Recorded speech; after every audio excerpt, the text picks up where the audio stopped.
Hello. Thank you for joining our session today. I'm Carla Lane. I am the Executive Director for the Education Coalition in San Clemente, California. We're an educational consulting firm, and we've been the principal investigator on a number of California community college projects. So it's nice to be back with you today. Today I'm going to be talking at a project that we developed for Empowered/UCLA, and it involved coaching and mentoring for a number of teachers, new instructors for this particular project. It was a startup certificate program that was created. We went through and developed 70 online classes during 9 months. The courses began in September 2012, and we actually began working on the courses with the new instructors when they were hired. They were hired January, February, March of 2012.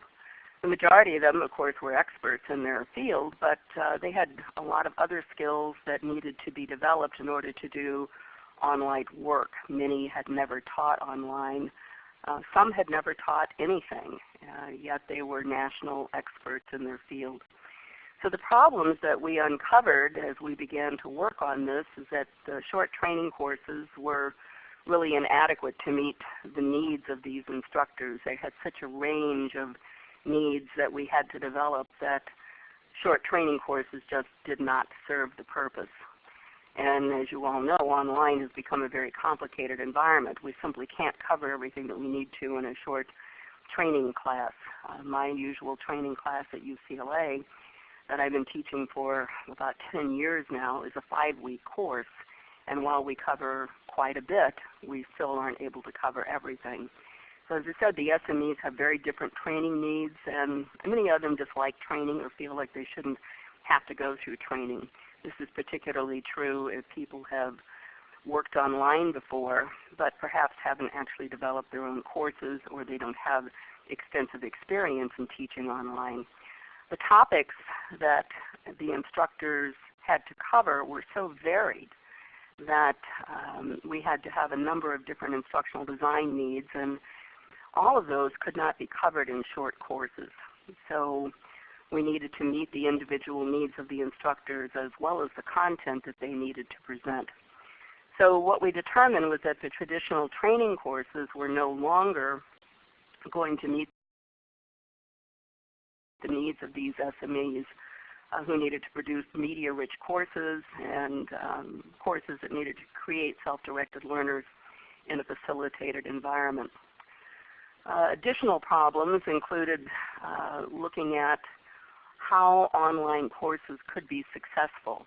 They need to be instructionally designed using extensive learning theory, sophisticated educational technologies, and cognitive theories of student learning and professional facilitation. And as many of you know, most subject matter experts are not trained as professional educators, and they don't have necessarily the online experience as a student or a facilitator. Many SMEs will not create media because they don't have those skills, and if they do try it, it may be poorly produced. So many of them come to a large 10 or a 12-week online course with a 3-page syllabus that they've used in a face-to-face course, and of course that's inadequate for what we need for online. So the expectations and the requirements and the procedures and the processes that we needed to put the instructors through simply weren't there. And so we needed to create material because largely that training was inadequate that we had already developed. We did try more traditional training, particularly for just developing media. We tried a 1-week course with an advanced instructor with a small group of instructors who spent, as I said, 1 week getting media training from the online professional instructor. They were given information about media production. They were told about media requirements. And during that week, they were supposed to produce audio or video for review. But what they turned in really wasn't up to the requirements that we needed for these courses. So we decided to go back to the drawing board. And at the drawing board, what we created was a solution that worked quite well. It was mentoring and coaching. TEC, the Education Coalition, created it as a consultant to Empowered and to UCLA. It was developed to effectively surmount all of those problems that I just covered in the last 2 slides. Coaching is a powerful strategy, and it worked quite well with these SMEs. It formalized the coaching and mentoring program. It combined components of both coaching, which is very pragmatic, and mentoring, which is much more developmental. And we wanted both of those there so that we would develop instructors who could have the capacity to work into the future, create additional courses without ongoing mentor support or development teams supporting them. We also were able to decrease the cost over traditional training, and so the return on investment was much better. So in this coaching, we focused on training instructors to help them integrate technology into their online classrooms. Additional parts of the solution were that we found that the mentoring and coaching was far more effective than the short training courses for new online instructors. And it provided the instructor development for new competencies that they needed. It also put an emphasis on learner-centered instructional design, which many instructors had heard about but had never really had any theory in it or had worked in an online environment that was learner-centered. So it was important that we be able to help them develop that. As a result of creating courses that were learner-centered, it also helped them understand excuse me, how better to become a facilitator of learning. So a way of thinking about new online instructors is that they are actually knowledge workers, and they need a high degree of contextual awareness of the multiple skills that they need. Being a subject matter expert is wonderful, but it's simply not enough in the online environment. It's easier to be a face-to-face subject matter expert because there aren't as many technical requirements of you. So the traditional classroom training we found was too slow to meet the growing needs of this particular workforce, these knowledge workers, and we created the mentoring and the coaching program for them. One of the things that was so helpful about this is that we were able to draw on Ken Blanchard from the Blanchard Institute and their consulting to develop situational mentoring. So with situational leadership, the principle here is that you're able to work with people depending upon what their needs are and their capacities are. So in the S1 area shown on the chart, this is very high directive, and people don't have very much skill. They don't have a lot of knowledge in the area that we're trying to develop. So you're able to be very hands-on with them. As they grow in their capacity, you're able to begin treating them as an S2, where you're much more coaching. And then as they create more and more, so for example, as they get into developing maybe the 3rd, the 4th, the 5th module in their course, we can move them into a much more low directive area, so we don't have to support them as much. And finally, by the time they've finished the course, they're able to be in the S4 area, and they don't need very much support.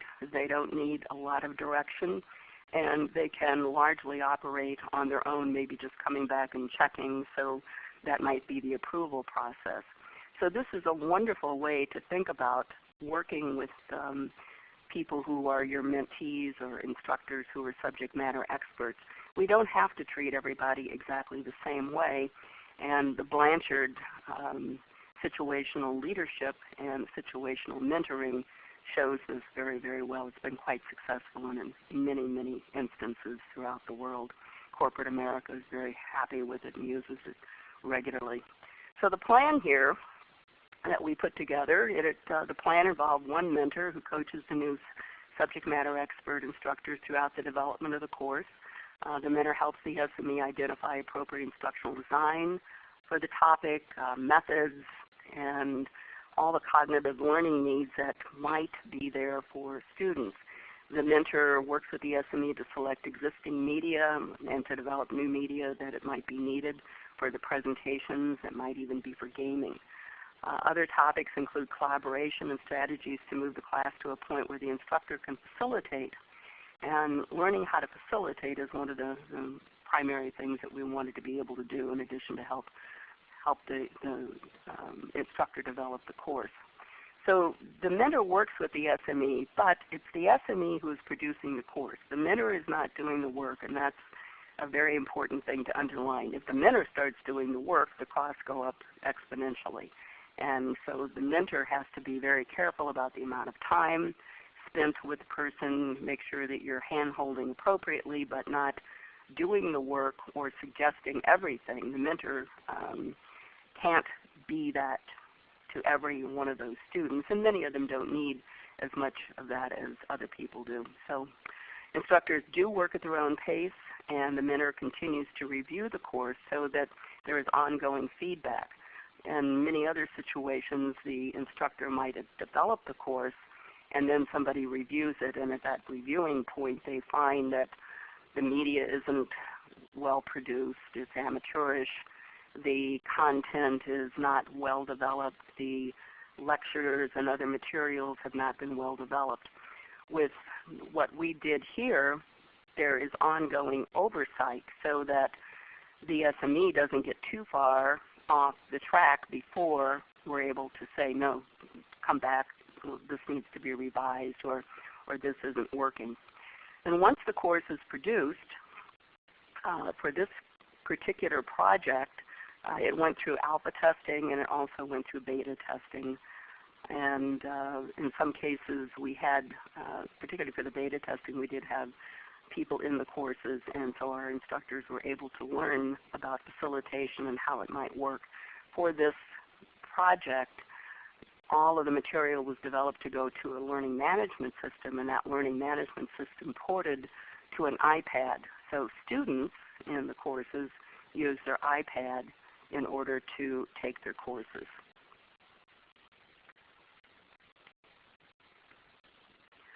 So the goals that we had for Empowered and for UCLA, there were key issues. One was to identify the skills that individual instructors needed to move forward. We needed to identify the problems and the pitfalls for the instructors, because there could be many. The training should not be a one-shot experience. It should be ongoing, based on adult learning theories and best practices in faculty training. And the faculty should not be left on their own to learn how to use or produce media. So we wanted to have ongoing work with them where we would have shared screens and we could help them produce the material that they needed to do. The highlight here of being proactive is that because we were proactive rather than reactive throughout the entire process, we were able to get SMEs to the point where they were producing high quality materials throughout, and we didn't have to go back and reproduce material, which would have added cost to the entire project. People would get upset. They would be embarrassed by having to redo things. So the ongoing work with them helped us to be very proactive, and it didn't put us in a position of having to go back to an instructor at the end and say, you really need to do all of this all over again.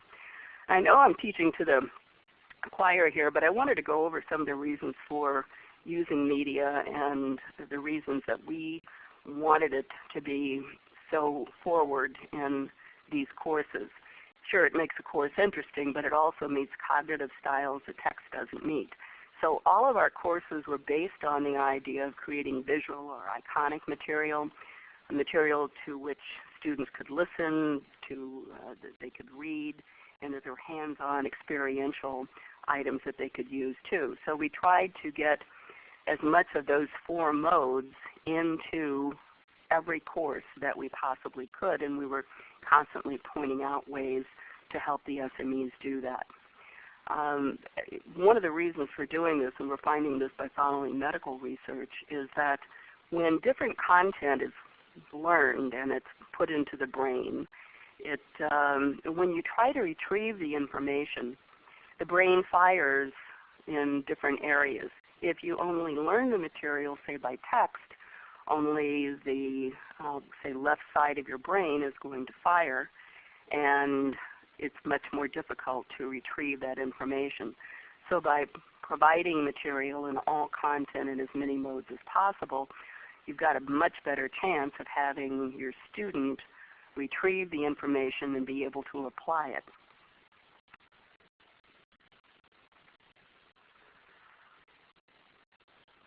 So when the retrieved information is only partial, it's unlikely that the learner will have enough content to apply to the problem at hand.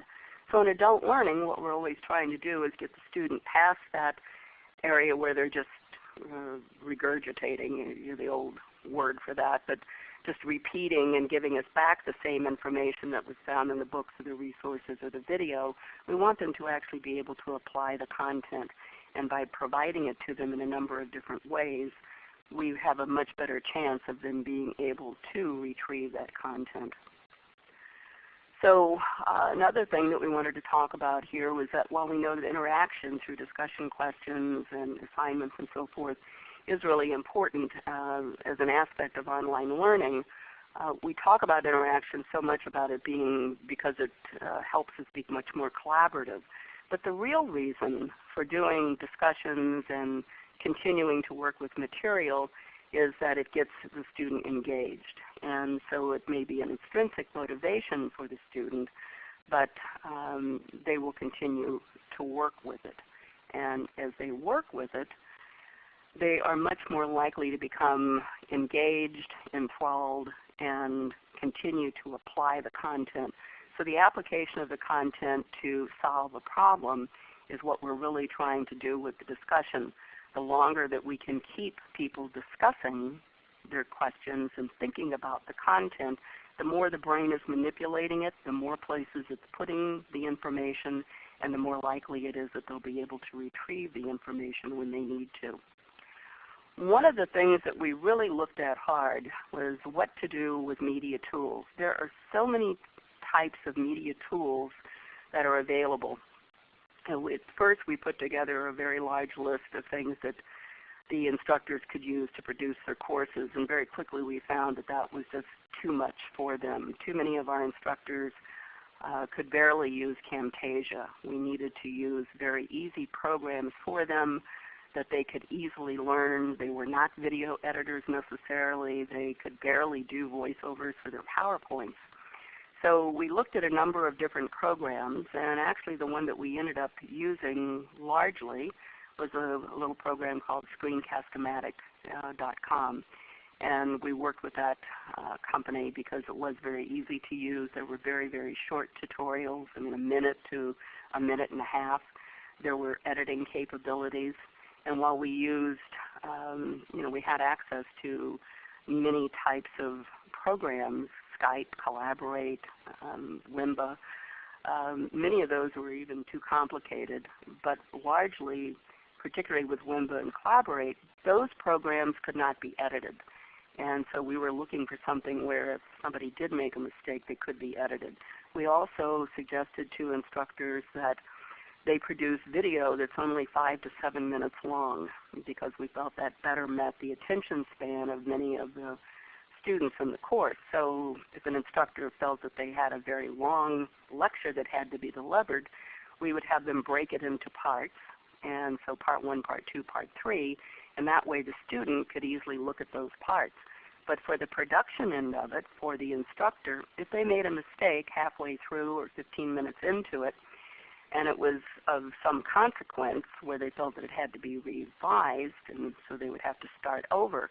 And that became very frustrating for instructors. So by setting the 5 to 7 minute limit, it was much easier for them to do all the things that they needed to do. So we did look at licensing for some programs, but many of them were too expensive. We looked at Prezi, and some of our instructors did use that, but felt that there was so much novelty to it that the novelty was getting in the way of delivering the content. So one of the things that we learned was that programs cannot be overly technical, or many instructors will not be able to learn from the program. They won't be able to learn to produce on the program, or they will create very amateurish work. And because we wanted to avoid that, we stuck with things that were very simple. So licensing the appropriate products did help us in helping our SMEs create good-looking materials. So here were some of the media guidelines that we developed. We developed a large number of protocols for the instructors to go through. And if any of you are interested in talking more about this, you'll see my phone number at the end, and you can call and we can talk about what might be appropriate for your work. But for example, we looked at Microsoft Word templates and how to use testing, how to use PowerPoints, and so forth. So we made a number of recommendations to them, and we also helped them understand what might be appropriate for the content that they were trying to deliver. With our instructors and administration for this entire program, UCLA has the academic freedom, follows that model so that the instructor is responsible for the content. But they also worked with their program managers to make sure that the content was going to meet the needs of the certificate program. So that was controlled. We did have standardization in the template and the media. Some thought that it meant less academic freedom, but it really didn't control the content they put in it, but it controlled the format of the content. And that's a very different thing than controlling academic freedom. To many, this was a change in the model for the instructors as well as for the administrators. So, we went through a lot of helping people understand what it was, where the expectations were, and what we were looking for. One of the things we did find is many of the administrators, program managers, while they had extensive face-to-face and content expertise, they didn't necessarily have online expertise. And one of the manifestations of that was that they had developed sample syllabi for their department, but those syllabi templates didn't have any consistency from one department to another. So we tried to put together a template that was then approved by most of the administrators, and we were able to use that and be able to come up with formatting that worked for everything. So this is a little bit about the way that it looked. This was the template to provide the standardization. You might guess what types of things, but the underlined or the highlighted items showed things that were required that they did have to do, and we tried to provide as much of a template for them as possible. For example, where they would name something and put in the points and the number of discussion questions and that sort of requirement.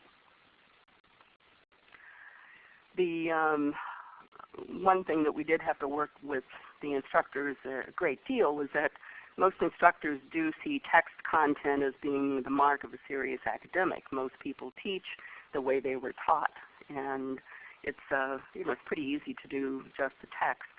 But for the new online instructors, we wanted them to produce media, and in many cases they felt they didn't have the time to produce the media. But it was a requirement, contractual requirement to some extent. It wasn't extensive, but the more they got into it, the more they wanted to do, and as they picked up competency in it, they did produce much more media than they had ever expected that they would. So we used media for the tutorials for our SMEs so that they were exposed to the media, and because it was helpful to them, they began to see how useful it might be to their own students. So it helped the instructors become vested in using media as well as facilitating using the media. So for many instructors who have taught online, they have perhaps adapted to the technology. In some cases where a course has been developed for them, the technology is already there, the media is already there, all they have to do is go in and teach the course. Most instructors seldom have worked in a development team or with a mentor or a coach for their course creation, so this was something new for them to get used to.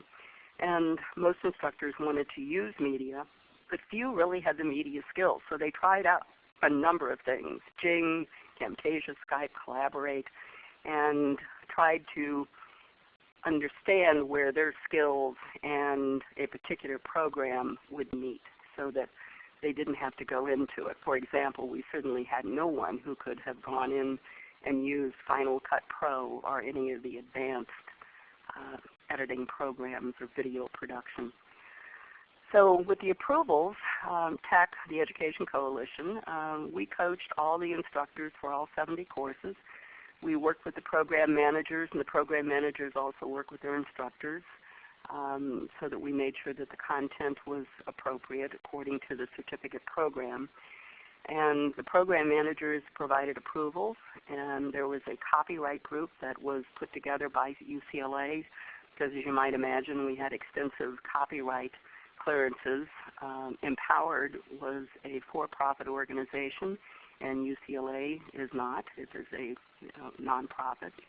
And so the copyright requirements differed between the two groups, and so we had to make sure that we followed the copyright clearances for the for-profit group rather than for the educational group. The final editors of content, there were 2 or 3 editors who were used to go through all of the courses, make sure that the grammar, English, spelling, they checked all of those things, even though the instructors had checked them extensively.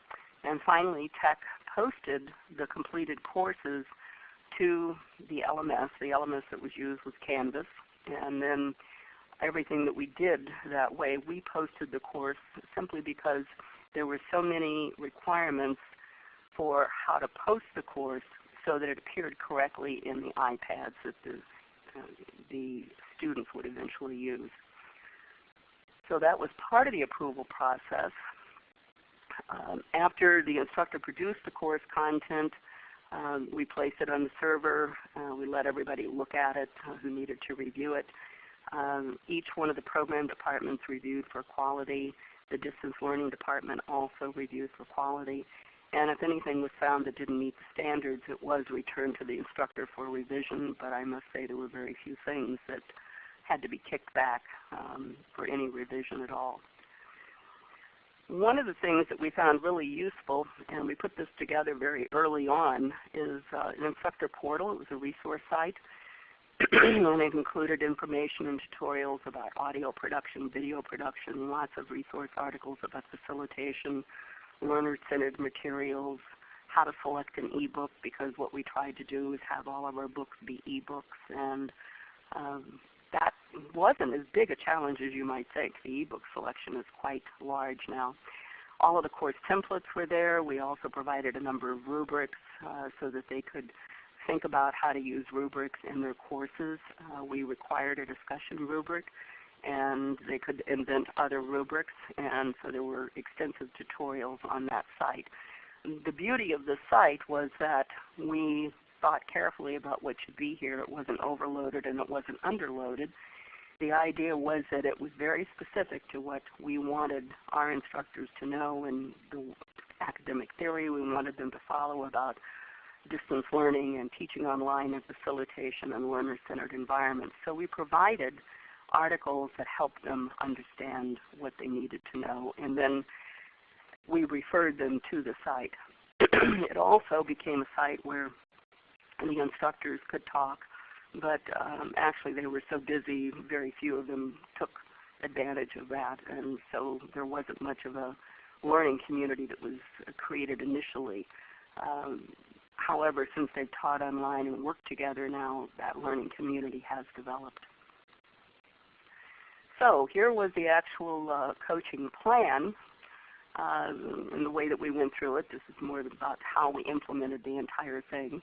The needs analysis was put together. We needed to know what our instructors needed to know. What didn't they know? What did we have to teach them?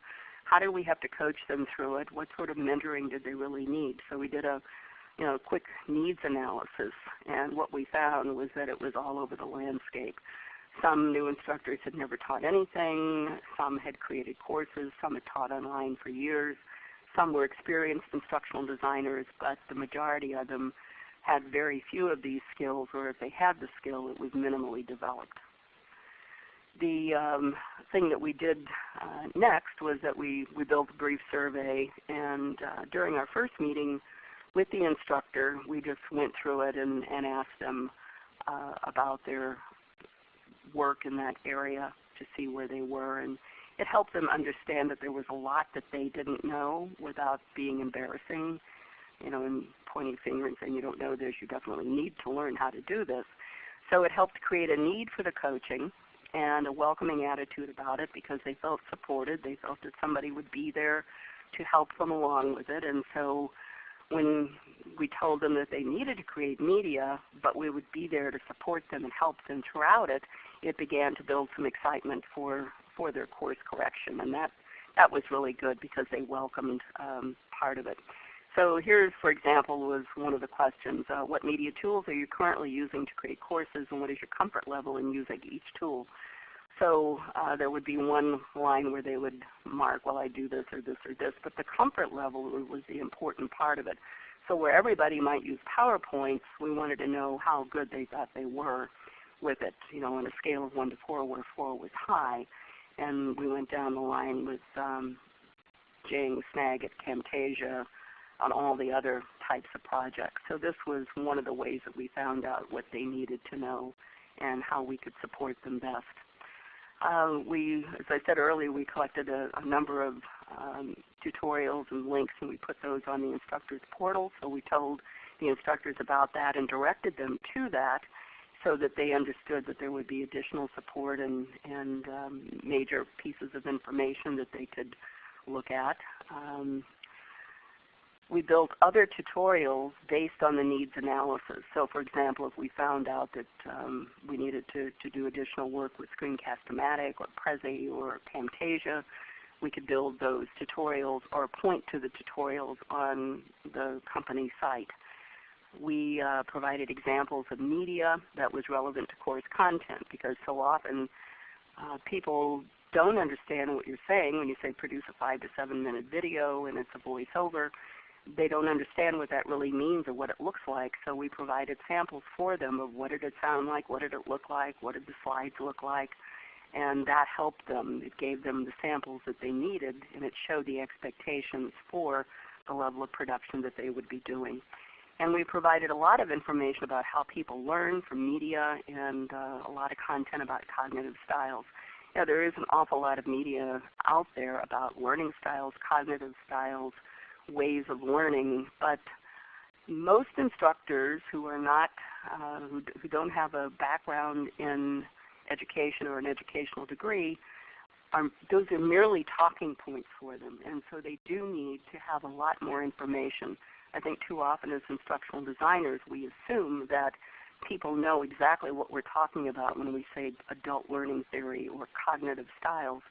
And really, they nod their heads at us, but they don't have a clue. So we need to make sure that we're always explaining what we mean.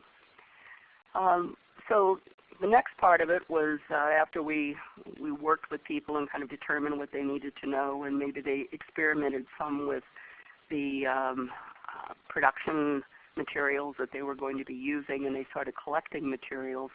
We began to work with them to develop the course.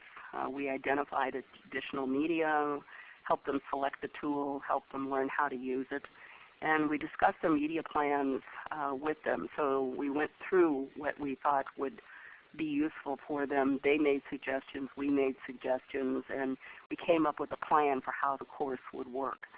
And we talked about how to identify ways to present the content in interesting ways. I mean, we had everything from insurance people to fundraisers to lawyers who were specialists in water throughout the world. We had environmentalists. We had just about everything, and we had accountants. So there were a number of certificate programs in this, and those certificate programs were all meant for an older crowd. It wasn't for the 18-year-old crowd. It was for initially baby boomers, but then it expanded from that, older and younger. So next we assisted the instructors to work with their media tools, but the instructor always created the media. The mentor never created the media. The mentor would review the media and give feedback on it. So as I just said, that we looked at the video, we looked at the audio, we reviewed it, we suggested changes to add titles, photos, content, sound effects, music, etc., all of the things. And it depended upon the content that they were delivering, what we really needed to do. Then we suggested revisions, some cases edits, items to remove, the sorts of things that seem to add to a course, and others that might have detracted. In some cases, we looked for potential media resources for specific instructors when they couldn't find things, and we also talked with their program managers and asked them to assist. We looked at a lot of associations. So many of the certificate programs were bounded by large national associations, and so in many cases we suggested that the instructor contact the association of which they were a member and be able to use those materials. So that proved very useful as well.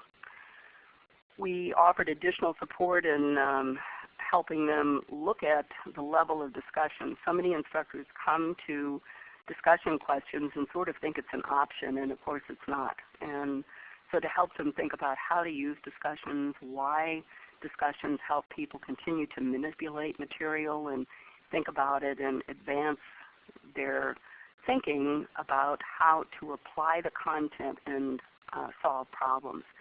So as we were going along, we also identified other problems that might be coming up, or material that didn't quite answer all of the questions. So there was a great deal of reading that went on, but it was worthwhile reading, and certainly all of us learned a lot from the content and working with the instructors.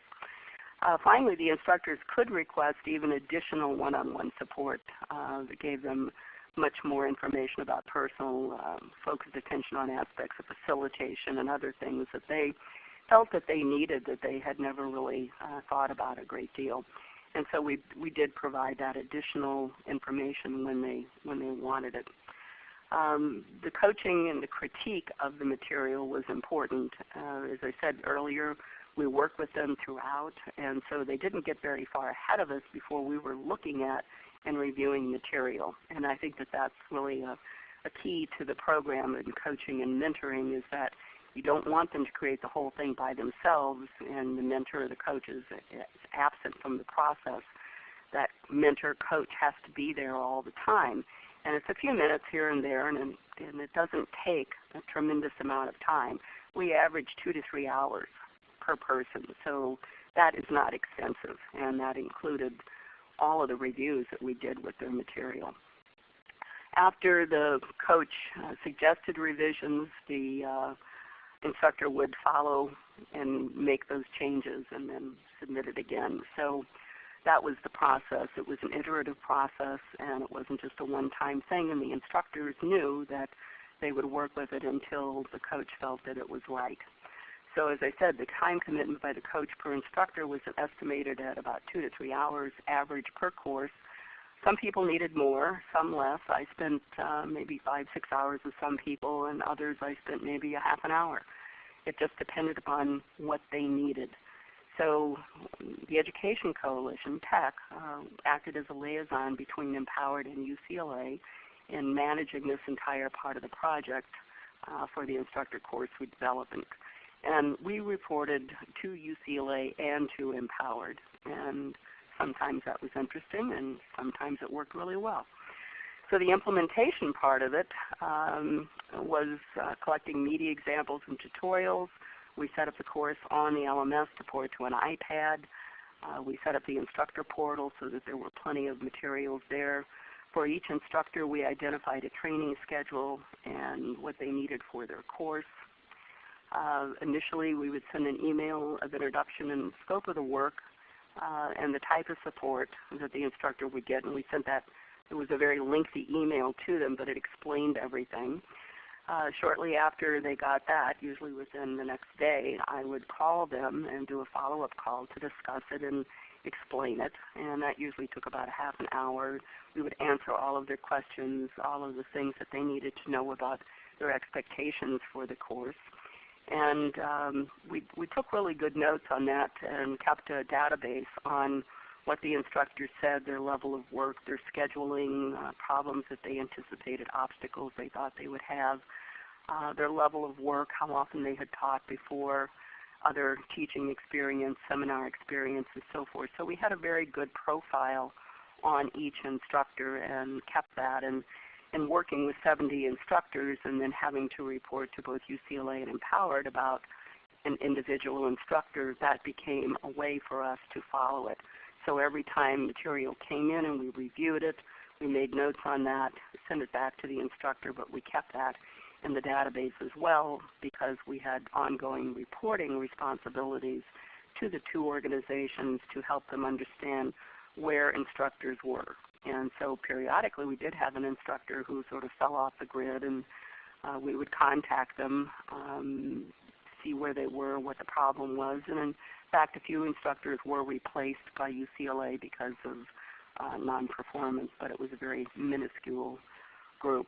And by the way, all the contact that we had to people was through telephone. They were located, instructors were located throughout the United States. We're in Southern California. So we talked to them through the telephone at all times, and in many cases we did screen sharing, or we would have exactly the same program up, and I could guide them through the production of something so that they could feel supported about that and didn't feel like they were floundering. Another part of the implementation was the media identification by the instructor and the coach reviewing it. So many things that people found were on YouTube, and we had to make sure that even though something was on YouTube, of course, it might not have gone through any sort of copyright permission. For example, one person wanted to use a program that had been, or a section that had been part of the Today program, and it was on YouTube, and she was trying to pull that and use it in her class, and she didn't understand that there was a copyright violation there that was quite large.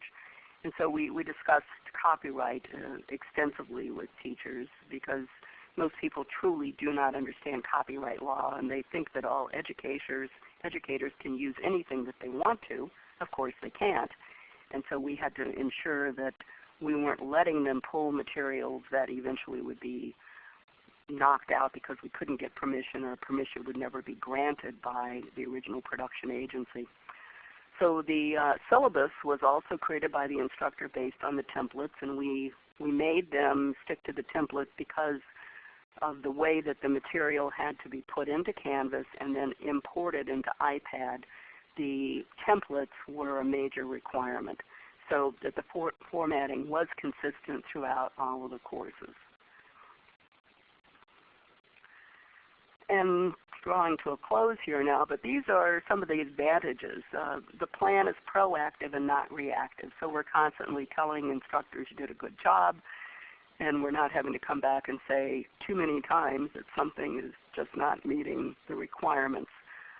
So instructors were not very often asked to revise the work because we had talked it through at great extent. We had worked them through how to produce materials, and so what they produced did meet the expectations.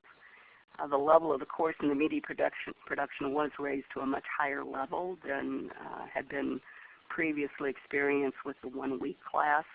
And we were able to keep expenses low, and we used the personnel that were needed. So the staff could be very small, and people were just called in as they were needed to work with it.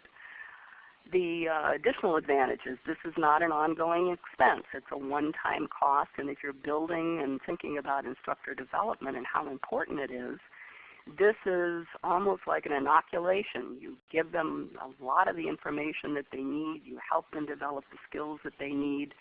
And from then on, they are much more able to be self-directed and produce materials at a much higher level.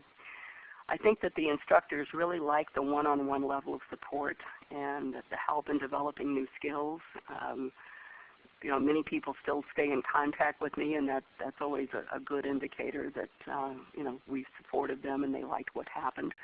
The instructors really liked the flexibility of not being tied to a specific course. While they had assignments, it wasn't like this has to be turned in on Tuesday, so there was a lot of flexibility in scheduling around their usual workloads. The instructors used their new skills in all courses.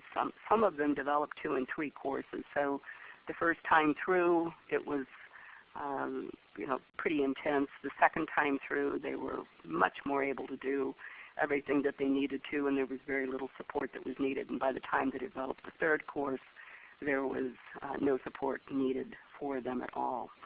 So the coaching plan can augment regular training, or it could replace it. It just depends on what your needs are at your campus. And it does advance the instructor competencies for future courses and revision. So you're really building a great capacity in this for instructor development.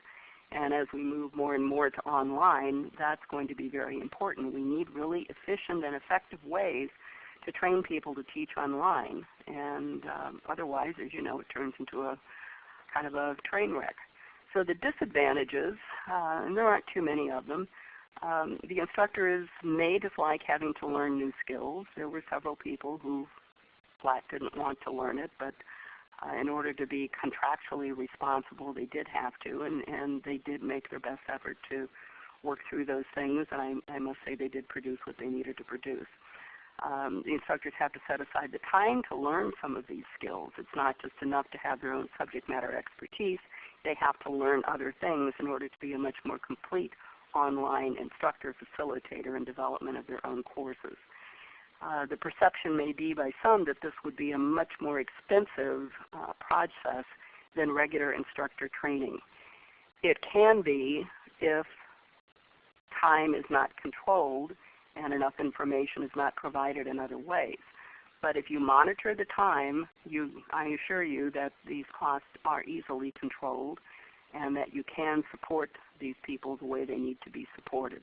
You can have 4 or 5 people who are acting as mentors. In this particular case, I was the only mentor. And so to do 70 courses in a 9-month period of time, including mounting all the courses, I didn't do it all by myself. I did all the mentoring. I had other people who were posting the courses, so there was help there.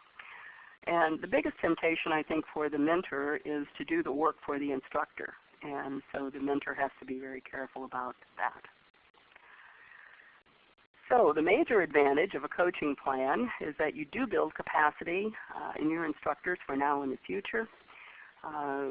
You work to get your instructors vested in new types of instructional design and media use. You move them from old ways of doing things to new ways of doing things. And you expand what you're able to do online and make it effective. And you help instructors integrate media effectively into their courses. The main thing, I think, for the instructors is that it moves from being a very reactive mode to a coaching plan that is very, very proactive. So it was a very successful project. Empowered/UCLA is online and teaching a number of students.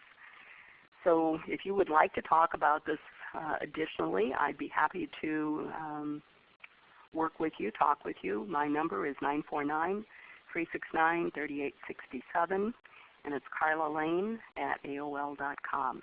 Thank you so much for joining me today. I've really enjoyed it. Bye.